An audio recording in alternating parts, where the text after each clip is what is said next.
Y bueno, a lo Ujú. largo del semestre, en todas las conferencias que se han dictado alrededor del tema, pues hemos pasado de hablar de estimulación cognitiva, de nutrición, deporte en envejecimiento, de memoria, de la personalidad de la neurona, de perfiles cognitivos en demencia, ¿no? Hemos hecho una cantidad de charlas que vienen siendo como un rompecabezas, ¿cierto? Que van componiendo o se van ensamblando y nos van mostrando otras miradas importantes del envejecimiento. Y pues hoy terminamos con una charla que me parece súper, súper importante y es hablar de la neurodiversidad en el envejecimiento. Voy a compartir pantalla, ustedes me dicen si se comparte. Bueno, entonces como les venía diciendo, hoy quiero hacer una conferencia muy especial. Quiero hablar de neurodiversidad, neurodivergencia y envejecimiento. ¿M? Este título de esta conferencia es bien interesante porque hablar de neurodiversidad, hablar de neurodivergencia y hablar de envejecimiento en una misma charla es algo supremamente nuevo porque durante décadas estos tres dominios han sido estudiados por separado y solo hasta hace poco se ha hablado de neurodiversidad en envejecimiento. Más que de neurodiversidad se ha hablado de vejeces diversas, ¿sí? Pero si se habla de vejeces diversas, pues se habla de neurodiversidad, pero es algo realmente nuevo. Pero hablar de neurodivergencia, esto sí que es muy nuevo porque existen muy pocos estudios alrededor de la neurodivergencia, ¿sí?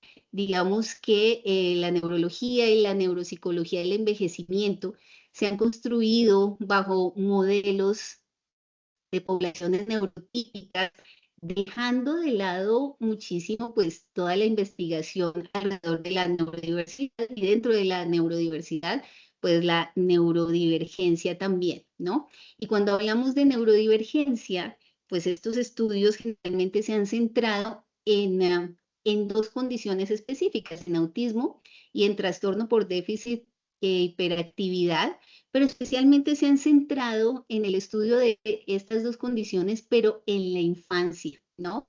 Y se ha ignorado totalmente la existencia de qué pasa en este proceso de envejecimiento, qué pasa con los adultos mayores que están en esta categoría justamente de neurodivergencia. Bien, eh, en ese sentido, pues me parece importante que empecemos a mirar y a ver el envejecimiento global que realmente exige que empecemos a repensarnos desde esa estructura, desde ese paraguas que es la neurodiversidad, ¿sí?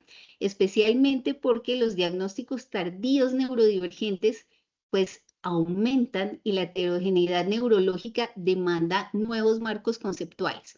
Y acordémonos que estamos en desde hace ya varias décadas, en un fenómeno de envejecimiento poblacional acelerado, ¿sí? Y eso nos exige que tengamos que empezar a pensar desde otros paradigmas.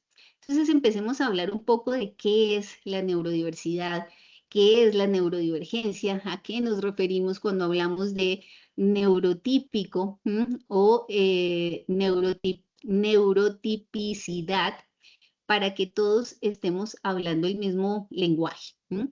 Cuando hablamos de neurodiversidad, digamos que este es un término paraguas, podríamos acuñarlo de esa manera, ¿sí? Este término fue acuñado originalmente por una socióloga australiana que se llama Judy Singer a finales de los años 90, más o menos, y lo que ella describió es una variación natural el funcionamiento neurológico pues de la especie humana, ¿no?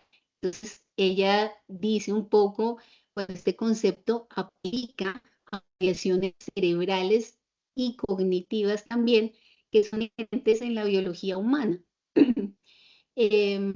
Y también nos dice que ese juicio sobre qué es normal y anormal, ¿sí? Pues va a estar mediado no solamente por el contexto sociocultural, sino también por aquellas tendencias cientificistas de la neurociencia clínica, ¿no? Que es el paradigma en el que nos paramos un poco desde la neurología y la neuropsicología, ¿no? Entonces, esto está bien interesante. Y cuando hablamos, eso quiere decir que cuando hablamos de neurodiversidad, pues estamos hablando de todas las formas diversas neurológicas, es decir, nos incluimos todos allí. ¿M? Y por supuesto, en este paraguas, pues aparece el término neurodivergencia, que también es un término relativamente nuevo. Este término neurodivergencia es un término más específico que nos habla de patrones de funcionamiento neurológico que divergen de manera significativa del prototipo neurotípico. Es decir, nos está hablando de variaciones individuales que difieren de un funcionamiento bajo ese paradigma de normalidad, ¿cierto? En ciertos cerebros. Especialmente el término neurodivergente o neurodivergencia se ha acuñado a personas que reciben diagnósticos de autismo y de trastorno por déficit e hiperactividad, pero por supuesto hay muchos trastornos que se incluyen allí. Y de hecho yo pongo un poco entre, digamos, en interrogación si deberíamos llamar trastornos justamente a estas condiciones o simplemente cerebros diversos, ¿no? Que tienen unas implicaciones específicas porque no siempre vamos a hablar de discapacidad aquí, sino vamos a hablar es de un sistema y un cerebro que funciona de manera diferente, ¿no? Entonces, en este espectro de la neurodivergencia, nosotros podríamos incluir también, por ejemplo, las dislexias, las dispraxias y cualquier otro trastorno del desarrollo que haga que el cerebro funcione de una manera un poco diferente, ¿sí? Entonces, tenemos claro un poco qué es la neurodivergencia. Y por supuesto, si hablamos nosotros de neurotípico o neurotipicidad, pues digamos que hablamos de ese ajuste de expectativas sociales, pero también clínicas que son predominantes, es decir, lo que consideramos, ahora comillas, normal en un proceso de desarrollo neurológico. ¿Mm? Entonces, si unimos todas estas paragüitas, ¿cierto? Y hablamos nosotros de envejecimiento, hablaríamos nosotros de neuroenvejecimiento diverso, y si hablamos de neurodivergencia, pues estaríamos hablando de envejecimiento neurodivergente, ¿sí? ¿Y qué es este proceso de envejecimiento neurodivergente? Pues es el proceso de cambio biológico, neurológico, psicológico y social que ocurre en una persona cuya trayectoria de desarrollo ya parte desde que nace con coordenadas totalmente diferentes en su desarrollo para el resto de su vida. Eso quiere decir que va a tener unas condiciones diferentes, ¿cierto? En ese proceso de desarrollo, ¿sí? Se va a encontrar con unas oportunidades y con unas barreras también diferentes a las que son comunes en cualquier ser humano, y por supuesto su proceso de envejecimiento también va a ser un poco diferente, ¿no? Y pues bueno, esta definición tiene una consecuencia metodológica cuando hablamos de medición de lo normal y anormal, ¿cierto? Y esta consecuencia metodológica es que hay un sesgo específico en la población para poder dar este tipo de diagnósticos y poder describir exactamente qué pasa justamente en estas condiciones. Y este sesgo metodológico se da porque la mayoría de los instrumentos, al menos en neuropsicología, ¿cierto? Eh, parten de un concepto de neurotipicidad, ¿sí? Y entonces, desde ahí ya empezamos a excluir ciertas condiciones que pues, son específicas justamente de estas condiciones. De ahí que cuando se da un diagnóstico de este tipo, A veces las personas pasan por 3 o 4 diagnósticos diferentes antes de llegar a un diagnóstico específico acuñado a neurodivergencia, ¿no? Entonces esto es importante tenerlo en cuenta. Ahora, también es verdad que no sé si ustedes se acuerdan de pronto de los que han estado en las diferentes conferencias de Proyecto Cerebro, la doctora Lisette Pedraza y creo que también el doctor Javib nombraron algo acerca de un término nuevo que se viene estudiando en envejecimiento, que es el exposoma, ¿sí? El exposoma incluye dimensiones que nos muestran como circunstancias del ambiente, biológicas, de salud, de, del curso de vida, van moldeando el cerebro que va envejeciendo, ¿sí?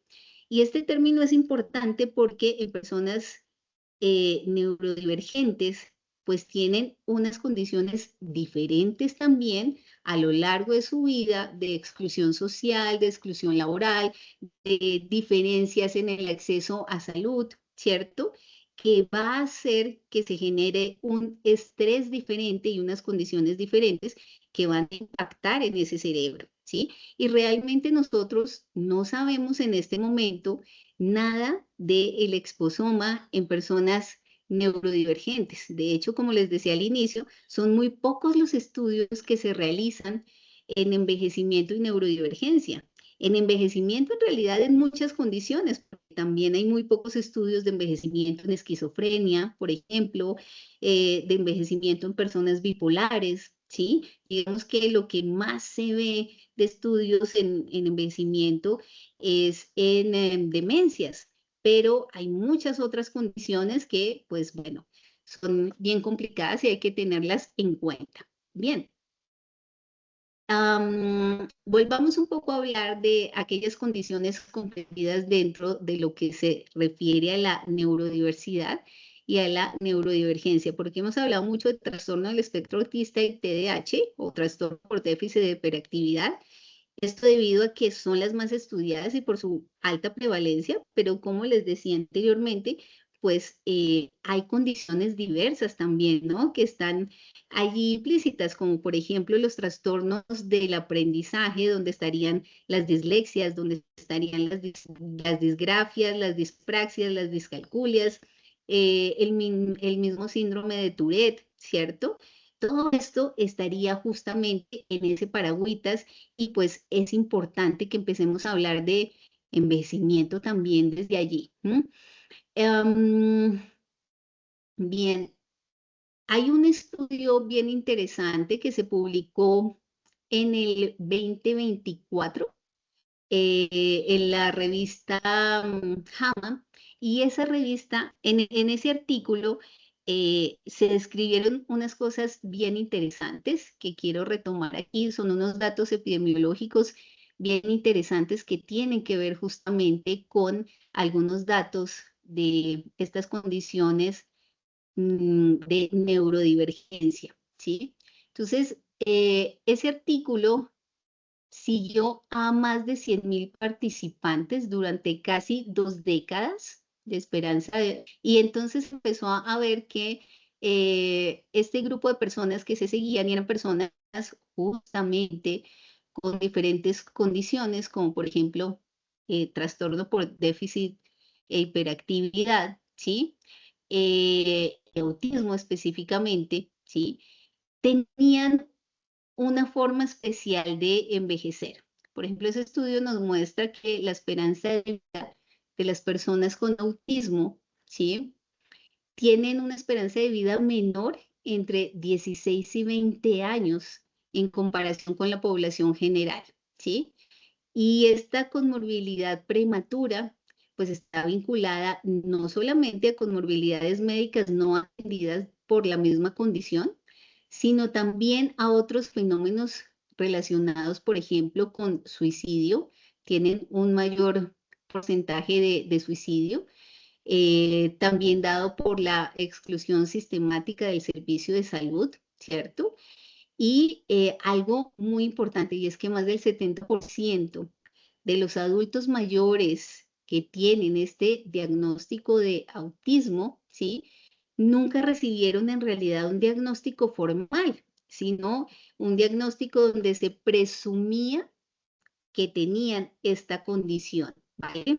Y entonces eso es muy importante porque nos muestra una brecha y un hueco de qué está pasando allí con la afinidad de estos diagnósticos, con el seguimiento de estos diagnósticos y qué pasa con estas personas a lo largo de la vida que se encuentran con tantas barreras, ¿no?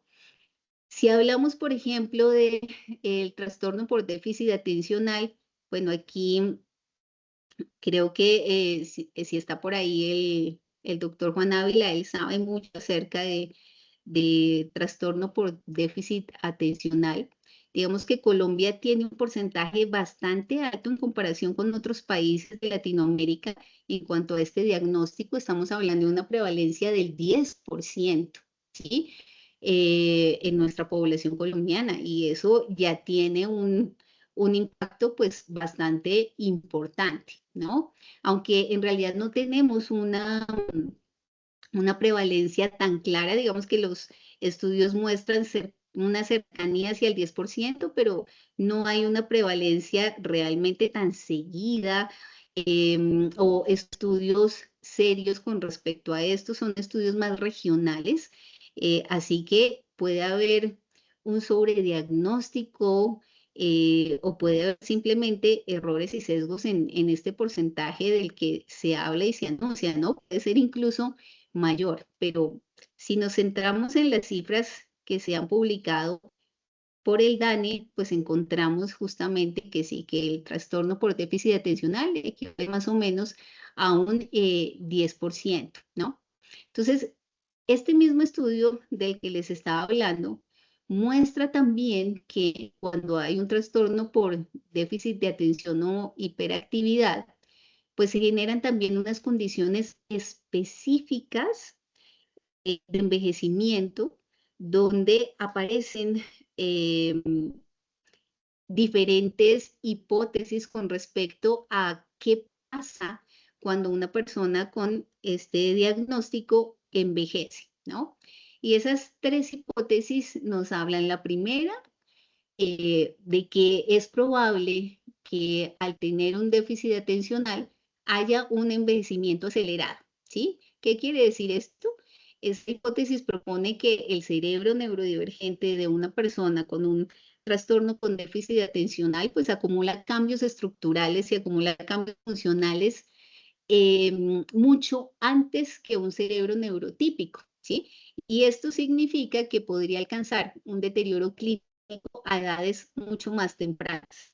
Y eso marca una diferencia importante porque si nos basamos en los estándares tradicionales de diagnóstico de deterioro cognitivo leve y demencia, que empezarían entre los 50, 60, 65 años y va aumentando desde allí, si esta hipótesis fuera cierta, ya vamos a ver un poco de eso, eso significa que en poblaciones neurodivergentes estas tamizaciones cognitivas deberían empezar al menos una década antes para poder hacer un monitoreo adecuado, ¿sí?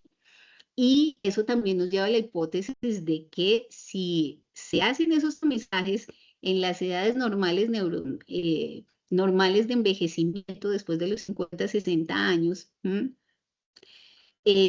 pues los estamos poniendo en desventaja porque no se están protegiendo ni monitoreando desde años atrás, ¿no?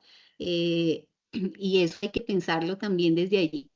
Una segunda hipótesis es que el envejecimiento de las personas neurodivergentes es paralelo y es muy similar a las de las personas neurotípicas. Y básicamente lo que nos dicen es, ¿no? Hay diferencia entre los dos grupos y hay un envejecimiento similar en ambos grupos. Y pues bueno, es una hipótesis también válida que ya la vamos a mirar. Y una última y tercera hipótesis es que las personas neurodivergentes pueden tener unos dominios cognitivos mm, mejores o unas habilidades especializadas que las evaluaciones neuropsicológicas tradicionales no tienen en cuenta y que estas habilidades especializadas podrían actuar como un mecanismo de protección frente al deterioro cognitivo asociado a la edad, ¿sí? Y esta también es una postura muy interesante y yo creo que es muy cierta, porque los protocolos que nosotros usamos en neuropsicología son protocolos estándar. Y como lo dije al inicio, son protocolos estándar asociados justamente a todo lo que llamamos un envejecimiento normal. Pero evidentemente hay unas habilidades y habilidades cognitivas, unos perfiles diferentes y estos protocolos no se adaptan y dejan de lado estas habilidades, digamos, compensatorias en estos cerebros. Y bueno, eso significa que hay un sesgo de evaluación, ¿no? Entonces ahí uno dice, bueno, hay que mirarlo con calma y con pinza. Bien, ¿cuál es la verdad de estas tres hipótesis? Pues en realidad no se sabe, hay muy pocos estudios alrededor de estas tres hipótesis. Un estudio que a mi juicio es uno de los estudios que tiene, que se ha publicado recientemente en el 2024 y que tiene una metodología robusta, es un metaanálisis que lo hizo Wang y colaboradores, y ellos analizaron 22 estudios especialmente asociados a adultos mayores autistas, ¿sí?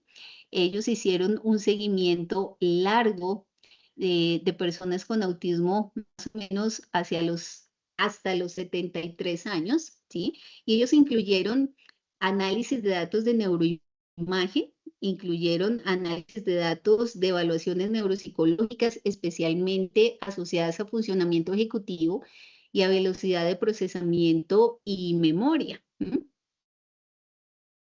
Y lo que encontraron es que hay una heterogeneidad significativa en patrones de envejecimiento cerebral en esta población, ¿sí? Lo cual no es de extrañar si nos paramos especialmente desde el término de neurodiversidad, que hay una serie de factores protectores y también una serie de factores de riesgo relacionados con posiblemente con el escotoma en esta población y que hay implicaciones que, para intervenciones que pueden prevenir o retardar justamente el avance de un deterioro cognitivo. Pero también encontraron algo bien interesante que tiene que ver con las hipótesis que nombramos anteriormente, ¿sí? Una de las cosas que ellos encontraron especialmente en neuroimagen estructural, ¿sí? Y que es algo que quiero destacar aquí, es que hay una reducción significativa del volumen de la materia gris, especialmente en regiones prefrontales y parietales, en estas personas con autismo respecto al grupo control.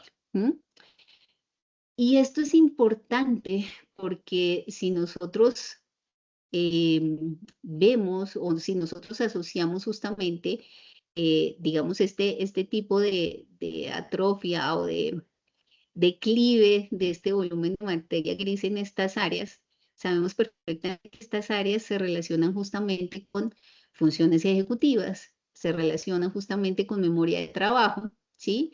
Y se relacionan directamente con funcionamiento en la vida diaria. Entonces, esto es un primer punto que hay que analizar porque este tipo de perfil o de hallazgo nos ayuda a replantearnos en cómo debería ser un proceso adecuado de intervención, no solamente ecológica desde la vida diaria, sino un proceso de intervención propiamente dicha desde áreas clínicas.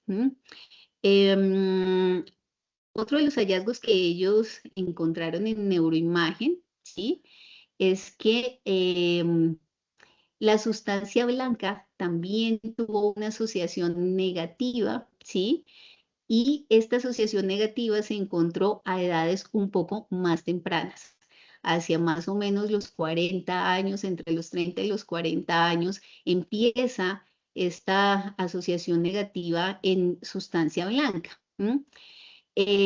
Y justamente en las regiones afectadas se relacionan con el cuerpo calloso y con las vías frontoparietales, ¿cierto? Entonces, volvemos específicamente a las mismas funciones también, ¿no?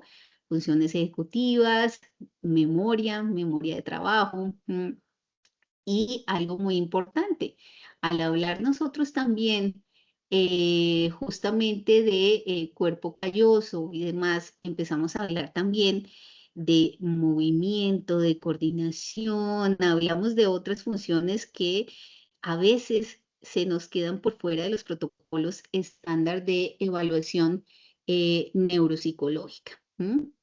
¿Qué más encontraron ellos? En las pruebas justamente las pruebas cognitivas, encontraron unos patrones heterogéneos en memoria episódica, ¿sí?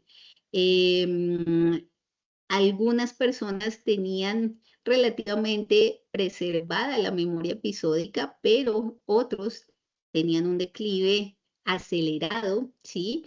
Que recuperaban con codificación o con claves semánticas, pero igual no había como un consenso respecto a esto.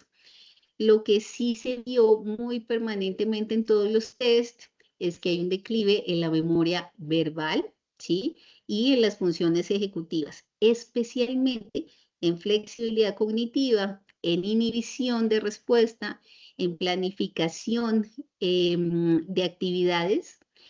Y bueno, esto es algo que volvemos a repetir, es algo muy importante. Sin embargo, también encontraron cosas positivas, ¿sí?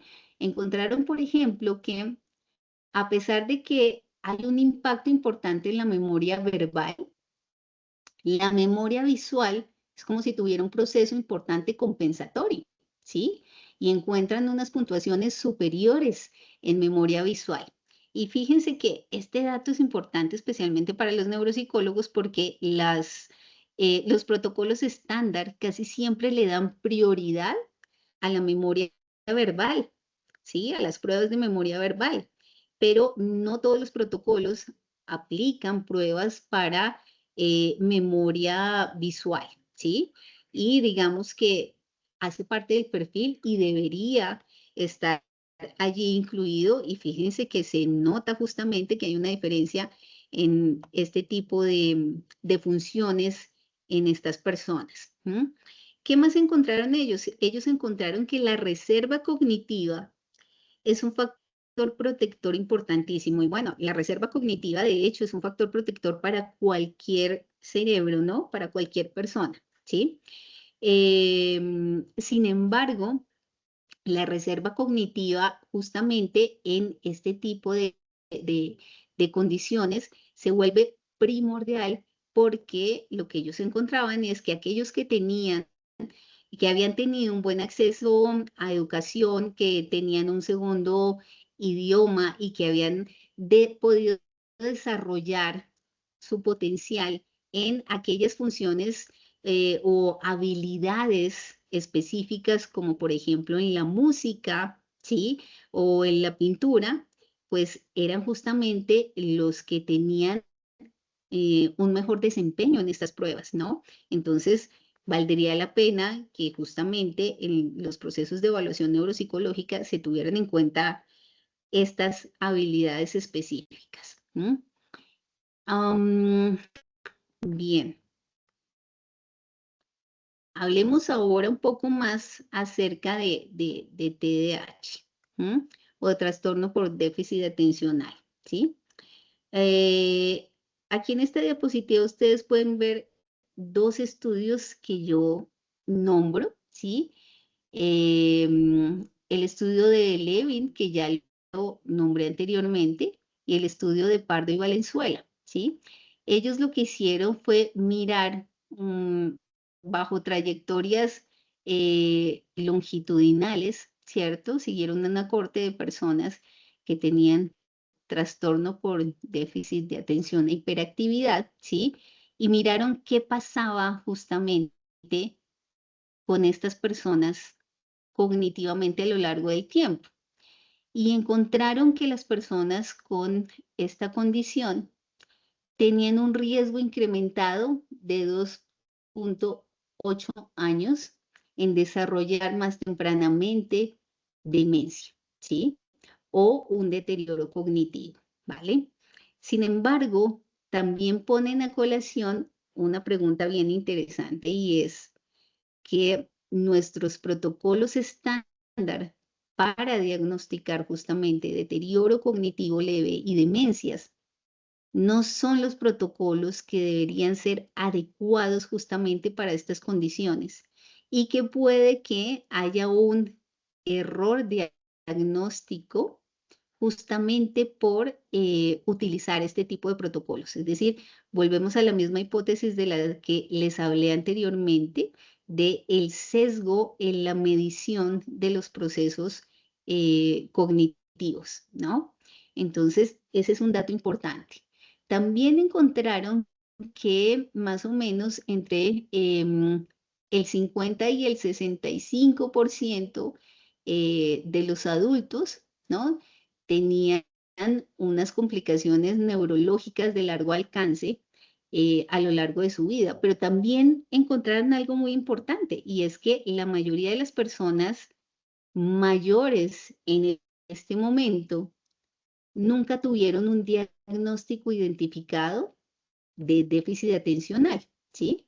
Eh, y esto es algo muy importante porque estamos encontrándonos quizás con un panorama donde nosotros, al hablar de envejecimiento, sin tener en cuenta estas condiciones de TDAH en la historia clínica, pues hacemos un etiquetamiento erróneo y hacemos un procedimiento de intervención que quizás no es el mejor para estas personas. Y en lugar de protegerlas, pues es posible que no estemos cumpliendo con el papel que debemos desde una perspectiva clínica, ¿no? Ellos también hallaron algo bien importante. Este es un hallazgo que me parece muy interesante. Y es que encontraron que la demencia, el tipo de demencia que más se asocia con un trastorno por déficit de hiperactividad en la infancia, es una demencia asociada a los cuerpos de Lewy, ¿sí? Se habla mucho de Alzheimer, se habla mucho que la atención tiene que ver con la memoria y que es el primer filtro para la memoria, lo cual es totalmente cierto, pero resulta que ellos encontraron que la asociación más significativa no era con Alzheimer, sino era justamente por el subtipo de demencia de cuerpos de Lewy. Y especialmente este cuerpos de Lewy no es una demencia de tipo amnésica, ¿sí? Entonces, eso es importante tenerlo en cuenta. Y para los clínicos, esto es un llamado de atención, cuando veamos un paciente mayor con un deterioro ejecutivo, un deterioro atencional predominante, con fluctuaciones cognitivas, no solamente en las pruebas, sino en el reporte de los familiares y de estas personas, y con características parkinsonianas, ¿sí?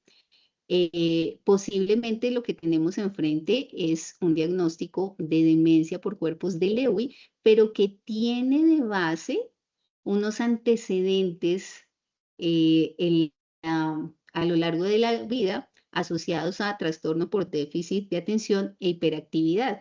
Y eso es algo que uno no pregunta con mucha frecuencia en las historias clínicas, ¿sí? De estas personas. O que si ellos lo reportan, no se da tanta importancia, porque uno sí escucha en la historia clínica, no, es que yo siempre he sido despistado, yo siempre he sido desmemoriado, ¿no? Y uno lo toma como eso, una condición, pero no necesariamente como si hubiera habido de base un trastorno específico asociado a esto, ¿sí? Entonces, que ellos hayan encontrado esta asociación, a mí me parece absolutamente maravillosa porque es una condición posiblemente premórbida asociada a este tipo de demencia. Es un hallazgo realmente importante. ¿Mm?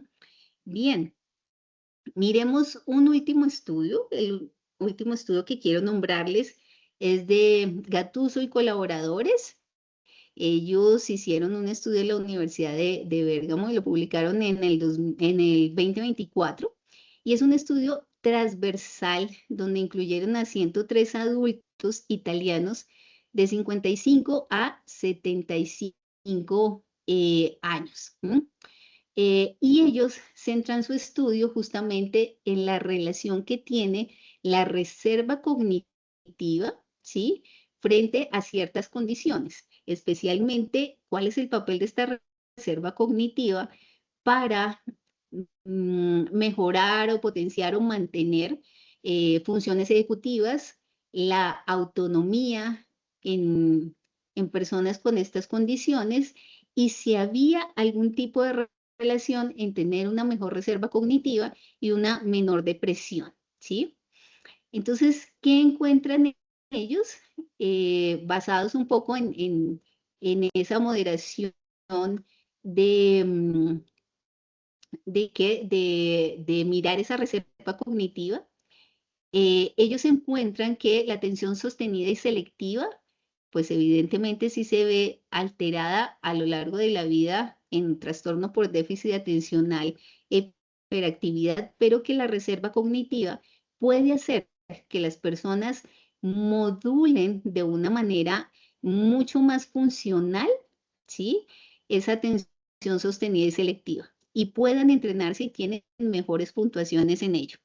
También encuentran un resultado muy similar en funciones ejecutivas, donde se asocia una mejor reserva cognitiva con mejores procesos de planificación, de inhibición y de flexibilidad mental.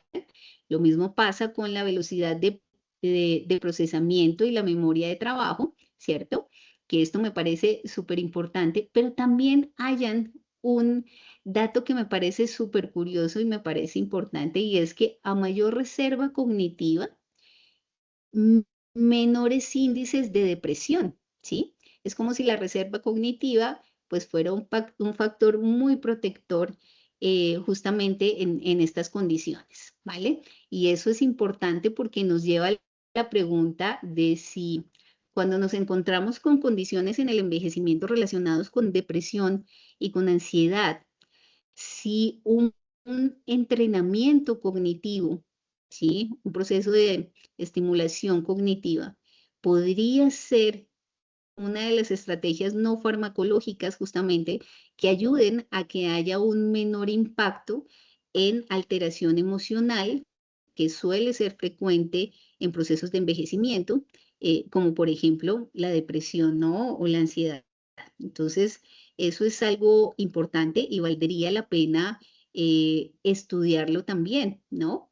Y esto es un factor moderador clave, porque lo que nos dice también un poco es que si encontramos estas condiciones en la infancia, ¿sí?, es importante que dentro de las intervenciones se vele para que las personas desarrollen una mejor reserva cognitiva para protegerlo pues a lo largo de la vida. Y eso me parece súper, súper importante. Entonces, finalmente, cuando uno ve este tipo de estudios, los resultados de estos estudios, nos lleva a pensar en diferentes conclusiones. Uno, que se necesita definitivamente un diagnóstico diferencial donde partamos de diferenciar justamente la neurodivergencia de un deterioro cognitivo.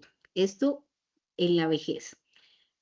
Lo que nos lleva también a decir, bien, las evaluaciones neuropsicológicas o los perfiles cognitivos individualizados, ¿sí?, deben ser acotados a las características de cada persona. Esto refiriéndome exactamente a que los protocolos de evaluación cognitiva estándar, aunque son muy buenos por ser estándar y son tareas que se supone son universales en lo posible con sesgos muy bajos asociados a las características socioculturales, pues no necesariamente son los protocolos adecuados para estas condiciones, y que necesitamos generar protocolos que sean adecuados justamente para estas condiciones. No podemos seguir haciendo evaluaciones y diagnósticos basados en estos protocolos estándar para estas condiciones porque vamos a tener un sesgo metodológico y posiblemente vamos a tener un sesgo justamente en el diagnóstico y de allí la confusión de estas condiciones con un deterioro cognitivo leve incipiente a edades tempranas, ¿sí? Entonces, esto es importante que lo tengamos en cuenta. Es importante también mirar que toda la atención debe ser centrada en la persona, ¿sí? Esto no es algo nuevo, realmente esto es un discurso que se viene desarrollando desde hace mucho tiempo, ¿sí? Pero que por supuesto aplica también a las personas neurodiversas, ¿sí?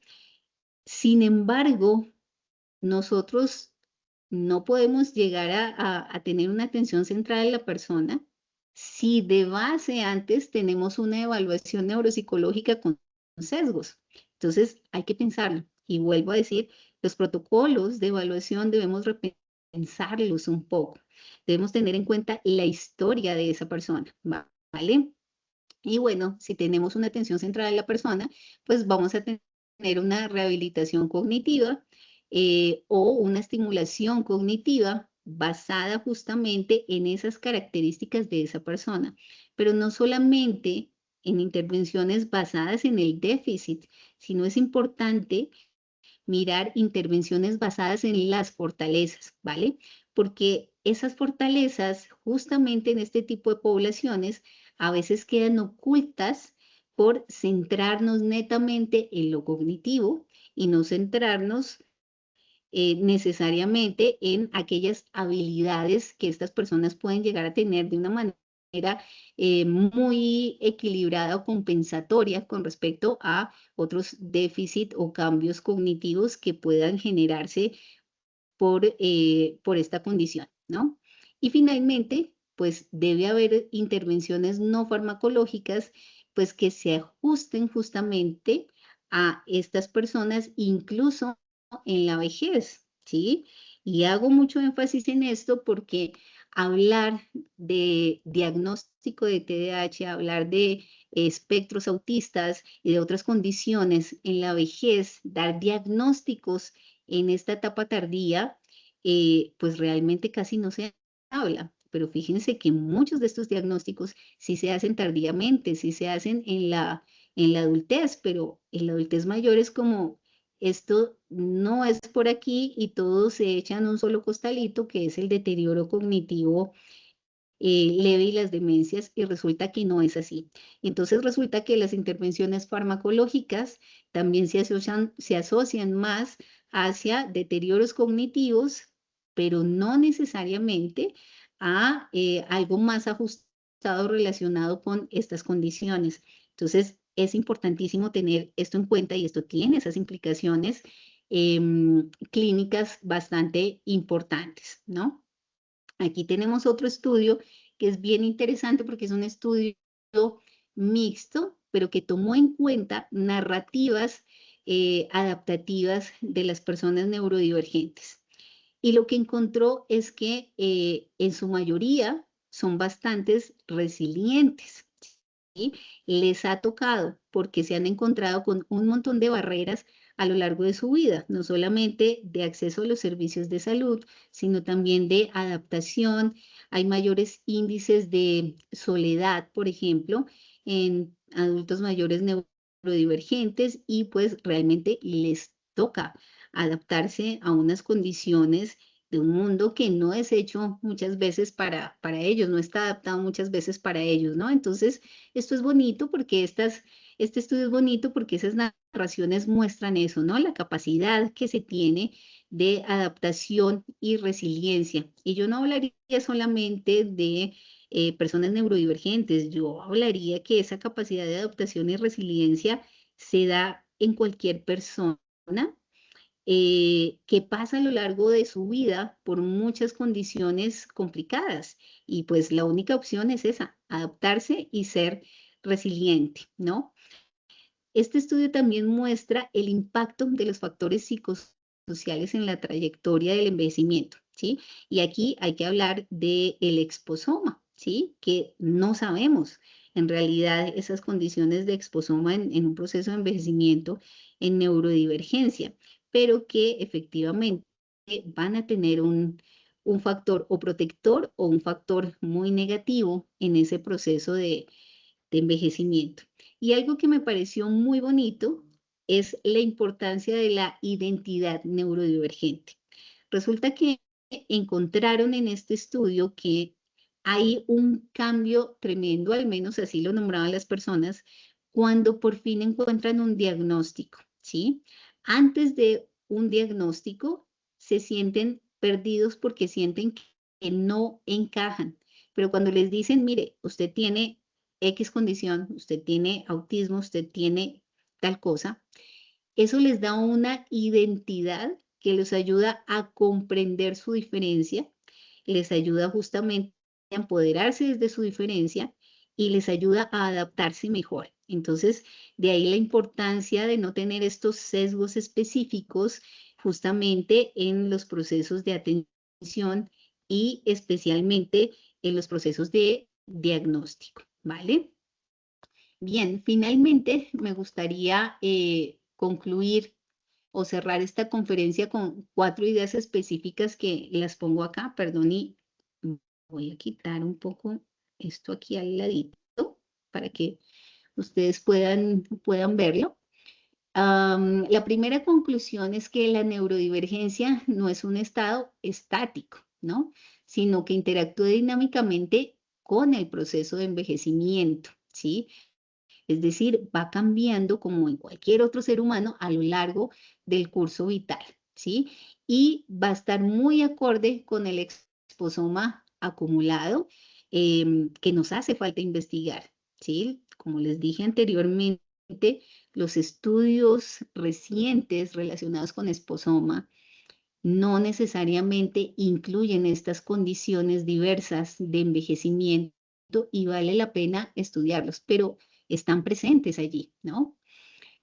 Entonces, pues bueno, es importante tener en cuenta esto, es importante tener en cuenta, pues por supuesto, la reserva cognitiva y los contextos sociales que rodean a esta persona. Eso hace justamente que esta neurodivergencia no sea estática, sino que esté en constante cambio. La segunda idea que quiero compartirles es que no existe un único patrón de envejecimiento neurodivergente, ¿sí? Si nos amparamos desde esa perspectiva, desde esa sombrilla de neurodiversidad, ¿cierto? La heterogeneidad no es un problema metodológico que nosotros debamos necesariamente resolver, sino es una realidad, ¿cierto? Y nosotros desde una perspectiva clínica debemos aprender a manejarlo y debemos tenerlo en cuenta. Y esto nos va a dar unas ventajas muy interesantes desde ese trabajo clínico para ser lo suficientemente sensibles y para capturar esa heterogeneidad y poder generar un apoyo específico y un menor sesgo en un proceso diagnóstico y por supuesto en un proceso de intervención, ¿no? La tercera idea que aparece allí es que efectivamente el exposoma es el eslabón teórico y clínico más urgente que nosotros debemos integrar, ¿sí?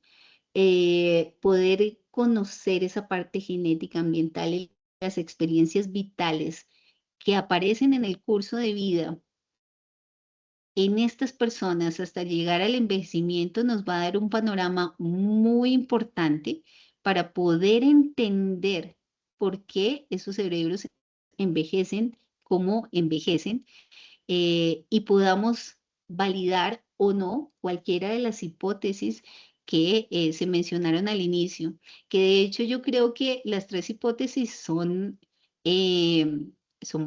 válidas. Hay personas que efectivamente van a tener un proceso más acelerado, no solamente por su condición, sino efectivamente por este exposoma en su experiencia vital. Hay personas que tendrán una trayectoria similar de envejecimiento y de cambio cerebral a personas neurotípicas, ¿cierto? y pues por supuesto habrá otras personas que gracias a esa experiencia vital y a poder profundizar y experimentar un, un perfeccionamiento de unas habilidades específicas, esto va a ser un factor protector seguramente en ese proceso de envejecimiento para que no ocurra de una manera rápida o acelerada un proceso de deterioro cognitivo. ¿Mm?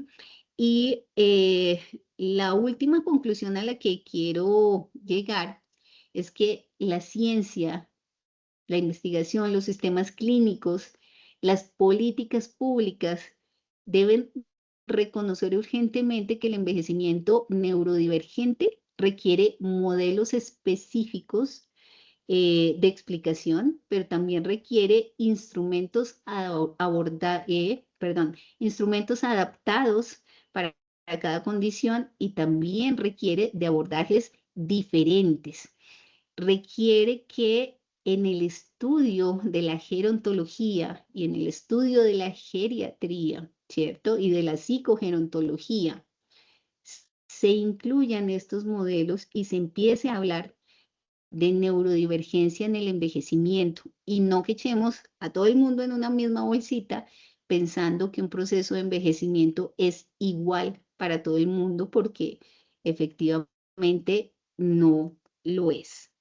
Bueno, creo que muy a tiempo, a las 5 en punto, terminamos nuestra presentación.